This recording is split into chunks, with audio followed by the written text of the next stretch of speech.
Question number 3 है। देखिएगा, question निकाल लिए होंगे आप लोग, और अगर लिखना रह गया होगा थोड़ा बहुत तो बाद में लिख लीजिएगा, ठीक है। जो लोग लेट से आए हैं खास करके शायद पूरा नहीं लिख पाए होंगे, बाद में लिख लीजिएगा।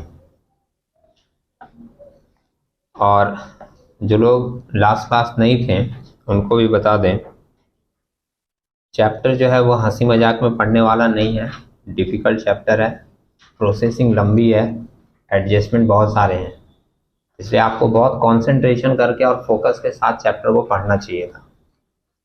फर्स्ट क्लास जब हमने इसका कराया था तो फर्स्ट क्लास में हमने पूरी फॉर्मेट डिस्कस की थी और एडजस्टमेंट। उस दिन भी कहा था हमने कि थोड़ा इसको फोकस करके समझिएगा। उस फॉर्मेट में सारे एडजस्टमेंट, सारे बोलना सही नहीं होता, कहीं ना कहीं कुछ ना कुछ मिसिंग रहता ही है। 99% बोल सकते हैं कि जो फर्स्ट डे हम लोग फॉर्मेट डिस्कस किए थे उसमें 99% एडजस्टमेंट आपके दिए हुए थे। आप उसको अगर ढंग से पढ़ लेते हो, आपको समझ में आ जाता है अगर फॉर्मेट, तो आप जान जाओगे कौन सा एडजस्टमेंट किस जगह पर जाकर एडजस्ट होगी, ठीक है। सेकेंड डे जो लास्ट क्लास हम लोगों का हुआ था उस दिन मैंने एक सम्स किया था प्रोसेसिंग बताने के लिए कि हम लोग जब एक कंप्लीट सम्स करेंगे होल्डिंग कंपनी का तो हम लोगों का पूरा प्रोसेसिंग किस तरीके से मूव करेगा, ठीक है। आज का सम्स भी समझ लो उसी तरीके का है, इसमें आपको प्रोसेसिंग समझ लेना है अच्छे तरीके से। एडजस्टमेंट इसमें सिर्फ 2 दिए हुए हैं, सिर्फ 2, जनरल का क्वेश्चन है ये, ठीक है। किस ईयर का है वो यहाँ मेंशन नहीं है, आप स्कैनर देखोगे आपको मिल जाएगा या मैं देखूंगा तो बता दूंगा, ठीक है। जनरल में आया है, जनरल में क्या होता है कि एडजस्टमेंट थोड़े कम होते हैं, जैसे इसमें 2 एडजस्टमेंट दिया है। आपका ऑनर्स का पेपर रहेगा उसमें 5-6 एडजस्टमेंट रहेगा, समझ रहे हैं। हमारी प्रोसेसिंग पूरा ऐसे ही चलेगी, एडजस्टमेंट जहां बढ़ेगा वो एडजस्टमेंट किस जगह पर दिखाया जाएगा, कैसे कैलकुलेट होगा, वो हम लोग एडजस्टमेंट पढ़कर समझेंगे, ठीक है। प्रोसेसिंग आप लोग क्लियरली इसमें समझ लीजिए, और साथ ही साथ 2 एडजस्टमेंट। सम्स एक बार देखिएगा, मैं पढ़ रहा हूं स्टार्टिंग से, सम्स को समझना भी बहुत जरूरी है। क्वेश्चन नंबर 3 मिला ना सभी को? मेंशन कर रहा है the following are the balance sheet of P limited and R limited as at 31 दिसंबर 2015। अगर आप फिगर नहीं देखते हो तो एक बात ध्यान में रखिएगा, आप जब सम्स करने खुद से बैठोगे तो आपको इस बात पे भी डाउट होगा कि फिगर कहां से कौन सा वाला चूज करना है, समझ रहे हैं। इसलिए केयरफुली देखते रहिएगा कौन सी फिगर किस जगह पर जाकर पुट करनी पड़ती है। एक बैलेंस शीट दी हुई है 2 कंपनी का, पी लिमिटेड है और आर लिमिटेड है। लाइबिलिटीज में आप देख रहे हो शेयर होल्डर्स फंड में शेयर कैपिटल दिया हुआ है of ₹10 each. Reserve and surplus में जनरल रिजर्व है, प्रॉफिट एंड लॉस अकाउंट है। करंट लाइबिलिटीज में ट्रेड पेएबल है, ट्रेड पेएबल में हमारा 2 आइटम है, एक क्रेडिटर्स और एक बिल्स पेएबल, ठीक है, कुछ खास नहीं है आइटम। सेकेंड नंबर आप एसेट्स देखिएगा, एसेट्स में मेंशन कर रहा है नॉन करेंट एसेट्स में फिक्स एसेट्स, ये नाम अब थोड़ा चेंज हो गया, अब आपको क्या मिलेगा, प्लांट प्रॉपर्टी एंड इक्विपमेंट, है ना, प्रॉपर्टी प्लांट एंड इक्विपमेंट करके मिलेगा। इनटेंजिबल में गुडविल है और टेंजिबल में फिक्स एसेट है हमारा। इसके बाद देखिए नॉन करेंट इन्वेस्टमेंट, यहां पर आपको एक काम की बात मिलेगी।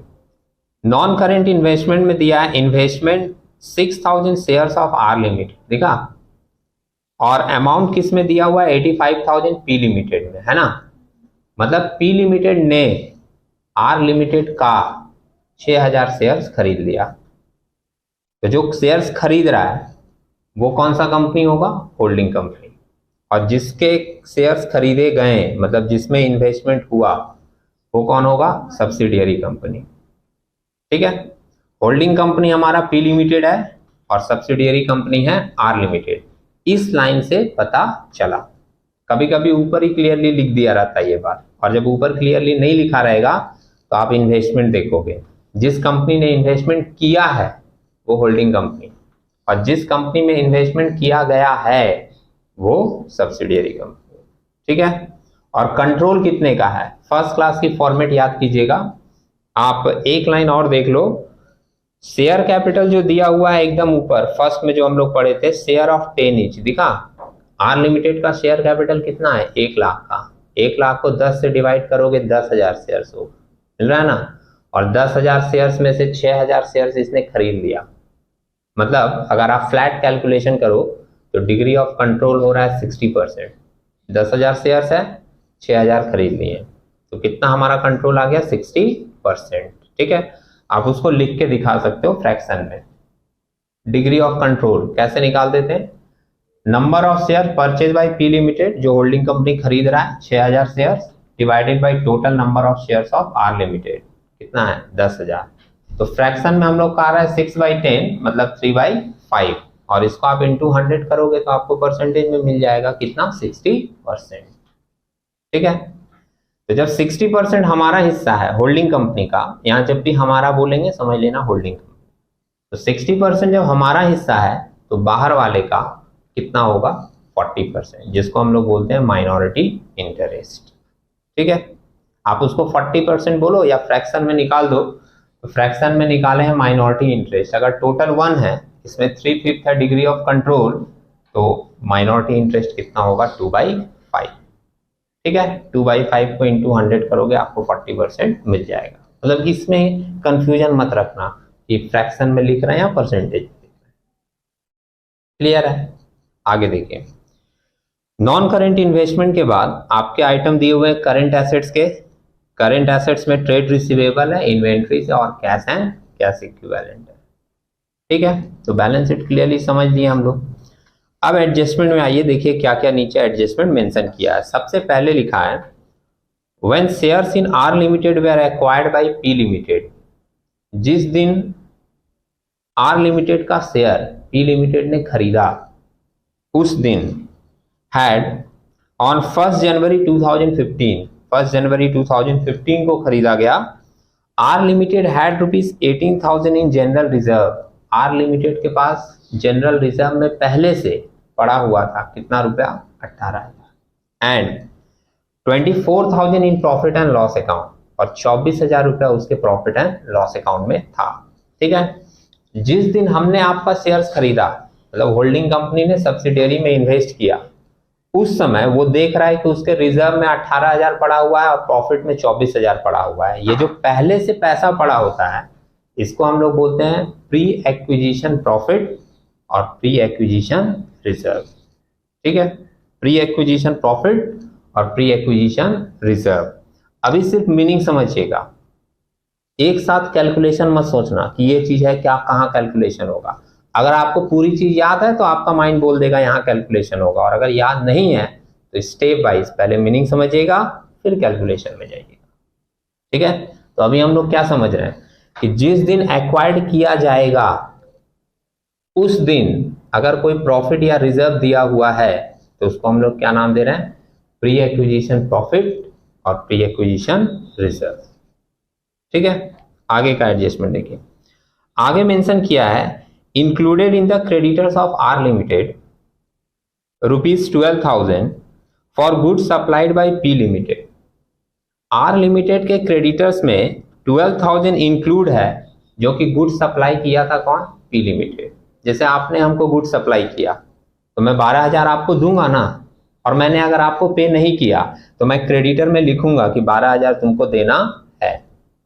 और इसका आप क्रॉस इफेक्ट सोचो कि अगर मैं लिखूंगा अपने क्रेडिटर में कि तुमको 12,000 देना है, तो तुम लिखोगे अपने डेटर में कि उनसे 12,000 लेना है।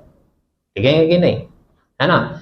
लेकिन जब दोनों कंपनी कॉन्सोलिडेट हो रही है तो अब इस 12,000 का लेन देन नहीं होगा, अब इस 12,000 का क्या होगा? म्यूचुअल सेटलमेंट होगा।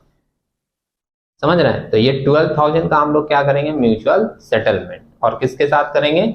क्रेडिटर्स और डेटर्स के साथ, जिसको आप ट्रेड रिसीवेबल और ट्रेड पेएबल बोलते हैं। ठीक है, तो इसका एक सिंपल एडजस्टमेंट हो जाएगा। और उसके बाद देखिए लास्ट लाइन क्या दिया है, included in the stock of R limited. R limited subsidiary company है, उसके स्टॉक में R limited goods to the value of ₹6,000 which were supplied by P limited at a profit of 25% on cost. और R limited के stock में 6,000 ऐसा माल है जो P limited holding company supply किया था और उसके ऊपर वो 25% प्रॉफिट जोड़ा था। समझ रहे हैं? तो जब कंसोलिडेशन होगा तब ये जो प्रॉफिट है वो प्रॉफिट मिलेगा नहीं। हम लोगों को ये जो प्रॉफिट एक्स्ट्रा जुड़ा होता है स्टॉक में, वो हम लोगों को प्रॉफिट से माइनस करना होगा और स्टॉक से भी उसको माइनस करना होगा। एज पर अकाउंटिंग स्टैंडर्ड 2 एकदम फिक्स रूल है कि आप स्टॉक में प्रॉफिट को जोड़कर नहीं दिखा सकते। तो अगर स्टॉक में प्रॉफिट जुड़ी हुई है उसको हम लोग बोलते हैं अनरियलाइज प्रॉफिट ऑन स्टॉक, उसको हम लोगों को इन्वेंट्री से या स्टॉक से माइनस करना होगा। और साथ ही साथ वो प्रॉफिट अब मिलने वाला भी नहीं है, इसलिए उसको प्रॉफिट से भी माइनस करना होगा। ठीक है, ये हमारा पूरा सम्स का पैटर्न रहा, मीनिंग। अब देखते हैं कि इसकी एडजस्टमेंट हम लोग किस तरीके से फॉलो करते हैं। लास्ट डे जो लोग आए होंगे उन लोगों ने देखा था पहला कैलकुलेशन हम लोग किस चीज के ऊपर किए थे, माइनॉरिटी इंटरेस्ट। मतलब सबसे फर्स्ट कैलकुलेशन हम लोग करते हैं कि होल्डिंग कंपनी अपना हिस्सा तो ले लेगा रिजर्व में, प्रॉफिट में, शेयर कैपिटल में, और जो बाहर वाले का हिस्सा निकालेगा जिसको हम लोग माइनॉरिटी इंटरेस्ट बोलते हैं, सबसे पहली कैलकुलेशन आपको वो करनी होगी। अब वो कैलकुलेशन किस तरीके से है देखना एक बार, और साथ ही साथ सम्स में अमाउंट भी देखिएगा कि मैंने चूज कहां से किया है। ठीक है, फर्स्ट लिखे हम लोग, ये पार्ट आप देख रहे हो कंट्रोल चार्ट ए करके लिखा हुआ है, कैलकुलेशन फॉर माइनॉरिटी इंटरेस्ट। ठीक है, फॉर्मेट आप लोग चाहो तो बना लीजिएगा, सीरियल नंबर, पार्टिकुलर्स है, अमाउंट है, इस अमाउंट का ही डिस्ट्रीब्यूशन होगा, कुछ होल्डिंग में जाएगा, होल्डिंग का हिस्सा कितना है 3/5, और माइनॉरिटी इंटरेस्ट अलग होगा, माइनॉरिटी इंटरेस्ट का हिस्सा कितना है 2/5। ठीक है, फर्स्ट लाइन हम लोग इसमें लेते हैं कैपिटल प्रॉफिट। फॉर्मेट में पूरी चीज लिखी हुई है स्टेप वाइज, आपको बार बार बोल रहे हैं, उसको जरूर एक बार याद कर लीजिएगा, समझे, आपको बहुत सुविधा होगी। सबसे पहला चीज लिखे हम लोग कैपिटल प्रॉफिट। कैपिटल प्रॉफिट में हम लोग लेते हैं pre acquisition profit, pre acquisition reserve. अभी सम्स पढ़े थे, नीचे दिया हुआ था एडिशनल इंफॉर्मेशन में, है ना। कितना था प्री एक्विजिशन प्रॉफिट 24,000, और प्री एक्विजिशन रिजर्व कितना था 18,000, जोड़कर कितना आया 42,000। ठीक है, इस सम्स में और कोई एडजस्टमेंट नहीं है, लेकिन जब आप फॉर्मेट पढ़ोगे ना, उस दिन फर्स्ट डे डिस्कस किया गया था आपको पूरा, इसमें और भी एडजस्टमेंट थे। जैसे डिविडेंड डिक्लेयर होता है तो उसकी एडजस्टमेंट भी यहाँ पर की जाती है, प्रॉफिट से किया है तो प्रॉफिट से, रिजर्व से डिविडेंड डिक्लेयर किया है तो रिजर्व से। वो एडजस्टमेंट हमारे सम्स में नहीं है, इसलिए हम लोग सिंपली क्या किए, इन दोनों को जोड़कर आगे हमारा कितना 42,000, इसमें से माइनॉरिटी इंटरेस्ट अलग कर दिए, कितना 2/5। तो 42,000 का 2/5 आप निकालोगे कितना आएगा 16,800, वो माइनॉरिटी में डाल दिए, और जो होल्डिंग कंपनी का हिस्सा है माइनस करके वो होल्डिंग में डाले कितना 25,200, जिसको हम लोग ले जाकर एडजस्ट करेंगे कहाँ, कॉस्ट ऑफ कंट्रोल में। मन में आएगा कॉस्ट ऑफ कंट्रोल क्या है, तो शायद कुछ लोगों के दिमाग में हो, कॉस्ट ऑफ कंट्रोल वो प्लेस जहां पर हम लोग जाकर ये कैलकुलेट करते हैं कि बिजनेस का गुडविल क्रिएट हो रहा है या कैपिटल रिजर्व। ठीक है, अब ले रहा है second point, post acquisition profit. Post acquisition मतलब क्या है, एक्विजिशन के बाद वाला। ठीक है, पूरी फॉर्मेट में लाइन एकदम सिंपल लिखी हुई है, जब आप देखोगे फॉर्मेट, पोस्ट एक्विजिशन प्रॉफिट के नीचे आपको मिलेगा ब्रैकेट में profit of subsidiary company as per balance sheet minus pre acquisition profit. तो आप एक बार बैलेंस शीट में जाइए और बैलेंस शीट में जाकर देखिए सब्सिडियरी कंपनी का प्रॉफिट कितना दिया हुआ है।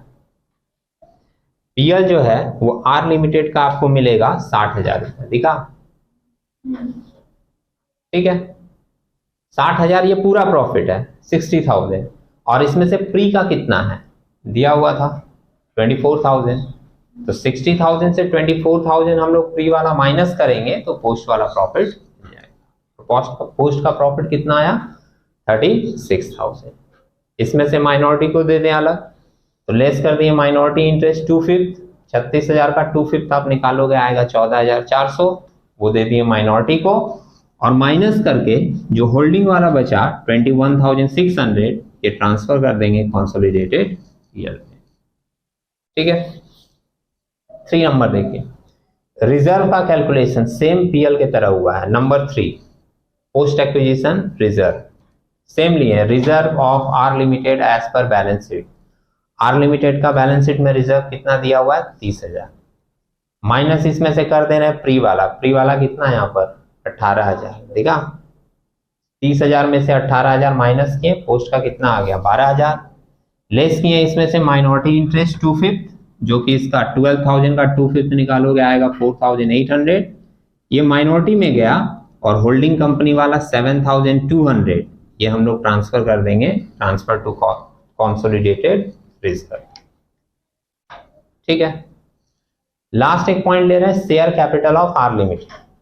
आर लिमिटेड का शेयर कैपिटल कितना दिया हुआ है सम्स में 1 लाख, इसमें से लेस किए माइनॉरिटी इंटरेस्ट 2/5, तो आया कितना 40,000, ये 40,000 माइनॉरिटी में गया, और होल्डिंग कंपनी वाला जो 60,000 है वो ट्रांसफर हो जा रहा है कॉस्ट ऑफ कंट्रोल में।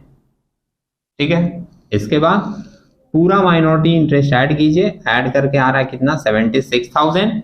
होल्डिंग कंपनी के लिए ये लायबिलिटी है कि वो माइनॉरिटी वालों को देगा, इसीलिए जब हम लोग बैलेंस शीट बनाएंगे तो उसके लायबिलिटी साइड में हम लोग अमाउंट दिखा देंगे माइनॉरिटी इंटरेस्ट के नाम से कितना 76,000। इसलिए यहाँ लिख भी दिए हैं total minority interest transfer to consolidated balance sheet. ठीक है, एक लाइन और ध्यान रखिएगा, आप बाद में दूसरा सम्स करोगे, मैं अमाउंट पूछूंगा फिर भूल जाओगे। माइनॉरिटी इंटरेस्ट में, या कुछ लोगों ने नोटिस भी किया होगा, माइनॉरिटी इंटरेस्ट में जितना भी अमाउंट लिए, चाहे वो प्रॉफिट का हो, चाहे वो रिजर्व का हो, प्री का हो, पोस्ट का हो, शेयर कैपिटल का हो, जितने भी अमाउंट लिए गए वो किस कंपनी के थे, आर लिमिटेड के। आर लिमिटेड कौन है हमारा, सब्सिडियरी कंपनी। तो माइनॉरिटी इंटरेस्ट के कैलकुलेशन में बैलेंस शीट से जब अमाउंट उठाओगे तो सारा का सारा किसका उठाओगे, सब्सिडियरी कंपनी। समझ रहे मेरी बात। और इसके पीछे एक बहुत ही सिंपल लॉजिक है, ये बना कौन रहा है, होल्डिंग कंपनी। होल्डिंग कंपनी, तो होल्डिंग कंपनी क्या करेगा, अपना प्रॉफिट और रिजर्व तो रखेगा ही, सब्सिडियरी से जितना आएगा उसका भी एडजस्टमेंट करेगा। तो डिस्ट्रीब्यूशन किसका होना चाहिए, सब्सिडियरी वाले का। समझ रहे हैं, होल्डिंग अपना क्यों डिस्ट्रीब्यूट करेगा, अपना क्यों डिस्ट्रीब्यूट करेगा, वो डिस्ट्रीब्यूट किसका करेगा, सब्सिडियरी वाला, कि मेरा कितना है बाहर वाले का कितना है। समझ रहे हैं, इसलिए माइनॉरिटी इंटरेस्ट कैलकुलेशन में जितने भी फिगर रहेंगे वो सारे के सारे आप किसका चूज करोगे, सब्सिडियरी कंपनी का। ठीक है, ये लाइन ध्यान रखिएगा, नहीं तो मैं बार बार बोल रहा हूँ, कभी कभी तुमको फिगर उठाने में कंफ्यूजन हो जाएगा कि किसका फिगर लेकर कहां पर हम लोग एडजस्टमेंट करें। क्लियर है, अब क्या होगा बता दे रहे फिर। यही अगर ऑनर्स का सम्स होता तो क्या करता, डिविडेंड का भी एडजस्टमेंट दे देता, एसेट्स के साथ अंडर वैल्यूएशन ओवर वैल्यूएशन दे देता, depreciation under charge over charge दे देता। ये सब जो एडजस्टमेंट देता, वो एडजस्टमेंट हम लोगों को यहाँ पर कुछ इफेक्ट दिखाना पड़ेगा। जैसे depreciation under charge over charge हुआ तो उसका इफेक्ट पीएल पे पड़ेगा, पीएल पे दिखाना पड़ता। डिविडेंड डिस्ट्रीब्यूट किया है रिजर्व से या पीएल से, क्या इफेक्ट हुआ है वो आपको यहाँ पर इफेक्ट दिखाना पड़ता। वो सारे एडजस्टमेंट में हम लोग सम्स में जाएंगे, डिस्कशन हम ऑलरेडी एक बार कर चुके हैं, आप लोग उसको बार बार बोल रहे हैं, थोड़ा एक बार ढंग से पढ़ लीजिए। ठीक है, अब हम लोग आ रहे हैं दूसरे कैलकुलेशन में। ये कैलकुलेशन हम लोग किस नाम से कर रहे हैं, control chart B, cost of control. यहाँ हम लोग क्या निकालते हैं, गुडविल या कैपिटल रिजर्व। अब इसमें क्या क्या लेते हैं, सबसे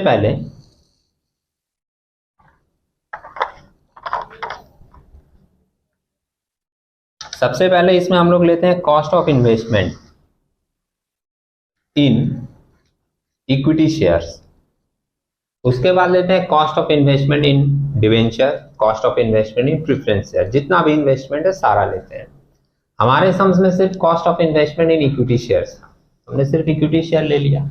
आप एसेट साइड में जाइए, बीचों बीच देखिए, आपको दिखेगा cost of investment in equity share of R limited कितना दिया हुआ है, 85,000। ठीक है, बैलेंस शीट में एसेट साइड में एकदम बीचों बीच है ना। इसमें से हम लोग लेस करते हैं capital profit of R limited, उसमें से शेयर ऑफ पी लिमिटेड, माने होल्डिंग कंपनी का जो शेयर है। Capital profit of subsidiary company, bracket में क्या लिखे हैं, शेयर ऑफ होल्डिंग कंपनी, कितना है 25,200। और ये आपको इजीली मिलेगा, कहाँ मिलेगा, दिख रहा है, कैपिटल प्रॉफिट, और इसमें होल्डिंग का हिस्सा कितना निकला था, transfer to cost of control, है ना, 25,200। उसके बाद क्या लिखे हैं उसमें, face value of share investment, लेकिन face value of share investment कितना, 60,000। ये कहाँ मिलेगा आपको, फर्स्ट स्टेटमेंट का सीरियल नंबर 4 देखिए, है ना, ये होल्डिंग कंपनी का हिस्सा transfer to cost of control कितना है 60,000, ये वहां जाकर एडजस्ट होता है 60,000। अब ये दोनों मिलाकर कितना हो रहा है 25,200 और 60,000 85,200। 85,000 का इन्वेस्टमेंट है, उसमें से 85,200 माइनस किए तो फिगर हमारा निगेटिव में आएगा। हमने कहा था कि निगेटिव में आएगा तो निगेटिव में लिखना नहीं है, उसको क्या नाम देना है कैपिटल रिजर्व। अगर आपका फिगर पॉजिटिव में आता उसको हम लोग नाम देते हैं गुडविल। ठीक है, अभी कैपिटल रिजर्व है, बैलेंस शीट बनाएंगे तो लायबिलिटी साइड में रिजर्व एंड सरप्लस के अंदर कैपिटल रिजर्व 200 रुपया दिखा। ठीक है, अब आ रहा है तीसरे पार्ट में जिसको नाम दिए है control chart C, consolidated profit and loss और कंसोलिडेटेड रिजर्व। ठीक है, जब फॉर्मेट हम लोग पढ़े थे तो ये दोनों अलग अलग पढ़े थे, मतलब कंट्रोल चार्ट सी था कंसोलिडेटेड पीएल और कंट्रोल चार्ट डी था कंसोलिडेटेड रिजर्व। समझ रहे हैं मेरी बात, लेकिन एक ही जैसा चीज है, हम लोग बार बार अलग अलग करके बनाएंगे, समय थोड़ा ज्यादा लगेगा। समझ रहे हैं मेरी बात, और एग्जाम में आपके पास लिमिटेड टाइम है, बहुत बड़े बड़े सम्स रहेंगे, आप करने बैठोगे देखो 1 घंटा लग गया होल्डिंग कंपनी करने में और लास्ट में मैच नहीं किया तो हार्ट बीट और बढ़ जाएगा, फिर लगेगा कहाँ कहाँ गलत किए, तो कुछ स्टूडेंट कॉन्फिडेंस ही लूज कर देते हैं, काट पीट के फिर से दूसरा बनाना शुरू कर देते हैं। इसलिए क्या है, एक बात मैं थोड़ा सा होल्ड करके इसको आपको बता दूं, पहले सम्स को पढ़ लीजिएगा और कोशिश कीजिएगा कि होल्डिंग कंपनी वाला सम्स करने से पहले 2-3 इजी सम्स जिसमें आपको ज्यादा कॉन्फिडेंस हो जरूर बना लीजिएगा। समझ रहे हैं, क्योंकि एक बार अगर ऐसे सम्स के प्रोसेस में चले गए जो आधा से ज्यादा कर लिए, टाइम चला गया आधी घंटा 40 मिनट 50 मिनट और फिर आपको पता चला कि गलत हो रहा है, तो उस समय आपका कॉन्फिडेंस डाउन हो जाएगा और ज्यादा चांसेस है कि आप गलती कर दोगे, आप उसको सही करने के चक्कर में और टाइम गवा दोगे और आपका पेपर छूट जाएगा लास्ट में। समझ रहे मेरी बात, इसे छोटे छोटे सम्स पहले कीजिएगा, कोशिश कीजिएगा कि हम इतना सम्स कर लें 1.5 घंटे के अंदर कि मेरा 40 नंबर आ जाए, उसके बाद ऐसे सम्स उठाइएगा जिसमें आप जितना मार्क्स बढ़ा सकते हो बढ़ाओ। समझ रहे मेरी बात, तो जैसे ही हम लोग 1.5 घंटे के अंदर 40 नंबर का सिक्योर कर लेते हैं ना, कॉन्फिडेंस बढ़ जाता है कि पास तो अब हो जाएंगे, अब जो भी होना होगा आगे होगा। समझ रहे मेरी बात है, तो मैं ये बोल रहा था कि इसकी प्रोसेसिंग बहुत लंबी है। अब एक ही तरीके का चीज है, हम लोग कंट्रोल चार्ट सी में बनाए कंसोलिडेटेड पीएल, फिर कंट्रोल चार्ट डी में बनाए कंसोलिडेटेड रिजर्व, एडजस्टमेंट थोड़ा सेम तरीके से चलता है, तो 2 अलग अलग करने की जगह हमने क्या किया 2 कॉलम बना दिया, एक लिख दिया पीएल का और एक लिख दिया रिजर्व का। समझ रहे हैं, प्रोसेसिंग दोनों की सेम चलेगी इसलिए एक साथ लिख दिए। जैसे पहले क्या लिखे, प्रॉफिट और reserve of P limited as per balance sheet, balance sheet से लेना है और किसका लेना है पी लिमिटेड का। पी लिमिटेड मतलब कौन है वो, होल्डिंग कंपनी। तो होल्डिंग कंपनी अपना प्रॉफिट लिया, सम्स में देखिए मैंने सही फिगर लिया ना, होल्डिंग का देखना है इस बार, पी लिमिटेड का प्रॉफिट कितना दिया है 70,000 है ना, और रिजर्व कितना दिया है 75,000। अब किसका फिगर लिया जा रहा है, होल्डिंग कंपनी का, क्योंकि होल्डिंग अपना फिगर लेगा और सब्सिडियरी से जितना पाया है वो लेकर क्या करेगा, अपने प्रॉफिट में जोड़ेगा, अपने रिजर्व में जोड़ेगा। ठीक है, अब ऐड किए यहां पर पोस्ट एक्विजिशन प्रॉफिट और reserve of R limited share of P limited. ये फिगर 21,600 और 7,200 कहां मिल रहा है आपको, दिख रहा है, ट्रांसफर टू कंसोलिडेटेड पीएल और transfer to consolidated reserve. Clear है, यहां से ट्रांसफर हो गया, ये दोनों फिगर वहां पर क्या किए ऐड कर दिए, ऐड करके हम लोगों को मिल गया कितना 91,600 और 82,200। पीएल में एक और एडजस्टमेंट सम्स के नीचे दिया हुआ था जो मैंने कहा अनरियलाइज प्रॉफिट, तो प्रॉफिट मिलेगा नहीं, वो हम लोग क्या करेंगे यहाँ पर लेस करेंगे। Unrealise profit on stock, sums का लाइन एक बार देख लीजिएगा फिर से, सम्स के लाइन में मेंशन किया था कि 6,000 का गुड्स ट्रांसफर हुआ है जिसमें 25% प्रॉफिट है ऑन कॉस्ट। 6,000 तो सेलिंग प्राइस है ना, और 25% किस पर प्रॉफिट दिया है, कॉस्ट के ऊपर। हम लोग डायरेक्ट तो 6,000 पे ले नहीं सकते, इसे वो यूनिटरी मेथड वाला थॉट ले लिए कि 100 रुपया मेरा कॉस्ट होगा, 25 प्रॉफिट, तो सेलिंग प्राइस कितना हो जाएगा 125। तो ये जो 6000 है वो कितने को रिप्रेजेंट कर रहा है 125। इसमें प्रॉफिट कितना है 25। तो 25 की वैल्यू निकाले कितना आ गया 1200। अब पीएल में से ये 1200 माइनस किए तो नेट पीएल का बैलेंस आ रहा है 90,400 और रिजर्व का बैलेंस आ रहा है 82,200। ये जो प्रॉफिट और रिजर्व की वैल्यू आई ये हम लोग डायरेक्टली ट्रांसफर कर देंगे किसमें बैलेंस शीट। ठीक है, चैप्टर के अंदर बनाना क्या है आपको कंसोलिडेटेड बैलेंस शीट, मतलब होल्डिंग कंपनी अपना भी ले रहा है और सब्सिडियरी वाला लेकर वो बना रहा है कंसोलिडेटेड बैलेंस शीट। ठीक है, अब इसके बाद लास्ट एक हम लोग बनाए कंट्रोल चार्ट डी, जिसको नाम दिए कंसोलिडेटेड एसेट्स एंड लायबिलिटीज। इसके अंदर हम लोग क्या लेंगे, अभी तक आपने एडजस्टमेंट किसका किसका किया, देखिए शेयर कैपिटल का किया है, प्रॉफिट का किया है, रिजर्व का किया है, दिखा।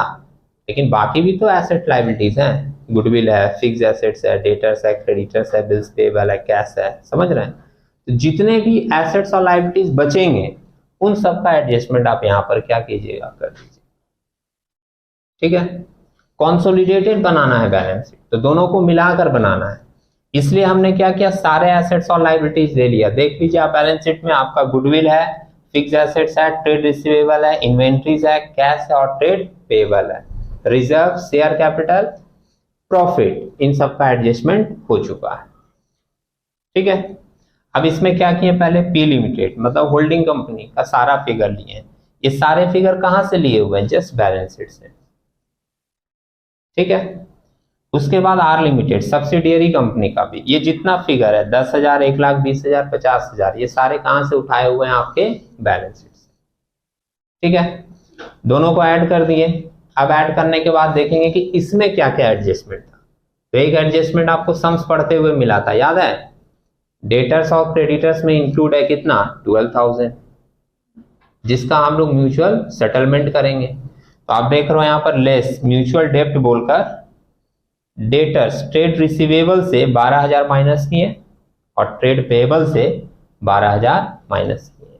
ठीक है, किसी किसी को कंफ्यूजन होगा इसलिए एक और बात बता दें, ये ट्रेड पेएबल में जो हमने अमाउंट लिया है ना वो बीपी और क्रेडिटर्स को जोड़ कर लिया है, समझ रहे हैं। आप एक बार देखो सम्स में बीपी कितना दिया है 5,000 पी लिमिटेड का और क्रेडिटर्स कितना दिया है 50,000, दोनों को जोड़ कर लिए कितना 55,000।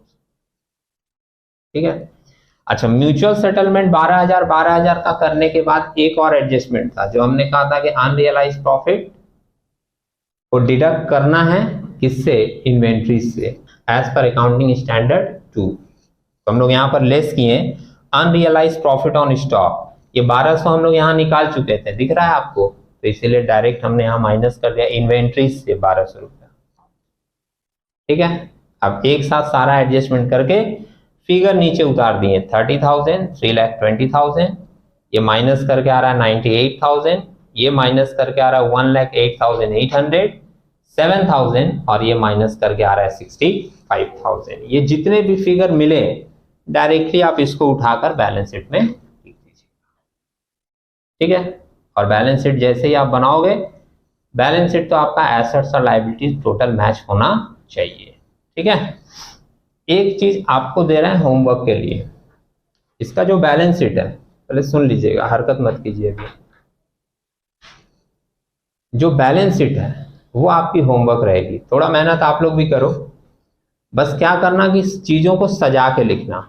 मैं पूरी बैलेंस शीट का आइटम भी आपको लिख के दिखा दे रहा हूं कि दोनों साइड मेरा मैच होना चाहिए।